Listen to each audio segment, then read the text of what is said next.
Hi, this is Dolon and I am talking to Shamobroto Molli, a consultant in a top leading consultancy firm in India, and I want to know what he thinks of the future of jobs in India. Okay, so the first question that I want to ask you is that do you think in about 5 years your job is going to be secure? In 5 years, probably I'll be starting a new firm of my own. But of course, yes, given the fact that I have a particular skill set towards whatever I do, I definitely believe that there is a bit of job security definitely in my job. Excellent. So in this age of automation and artificial intelligence where you have, self-driving cars, etc., how safe do you think jobs are from automation?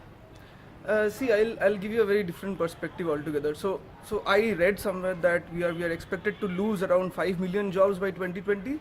I would give you a very different perspective. I have been working with the government sector for a long time now, working towards business process reengineering. Of course, when you are eliminating a process, of course there would be certain set of people who will be losing their jobs, but there would be new avenues opening up. So if somebody is losing a job in terms of owning an application, he will be definitely developing it somewhere else. So one particular genre of skill set would be transformed into another. So I feel this is something that is going to be transformed. Nobody is going to lose their jobs, and if you're a developer, it's a boom period for you. Okay, that's heartening. The next question I want to ask you is it's estimated that nearly 1 million people will be coming to the cities in another 5 years. Do you think there'll be enough jobs for our young graduates?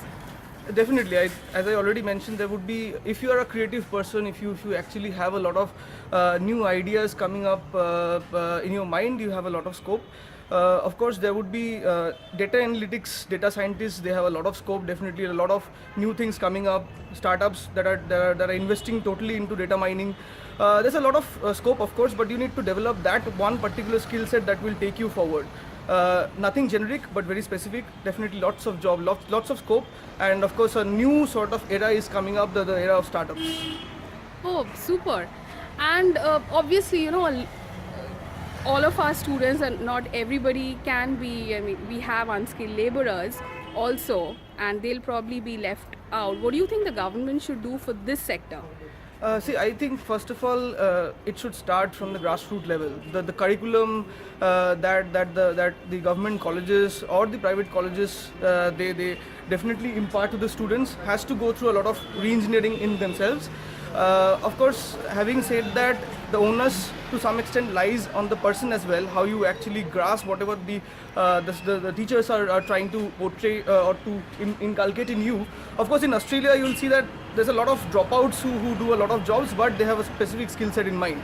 And I think the technical education department, government of West Bengal, is also putting a lot of new ideas into the curriculum in West Bengal to promote this sort of a development of specific skill sets. I think that could be a good perspective, at least from somebody who's trying to start up or trying to do something new in this particular sector. So I think it's a good sort of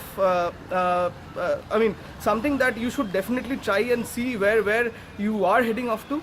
But I think this is something that people should try and explore more in themselves. I think people are getting too generic. Be specific and try to invest more into developing your own skills. Excellent. Thank you so much for your feedback.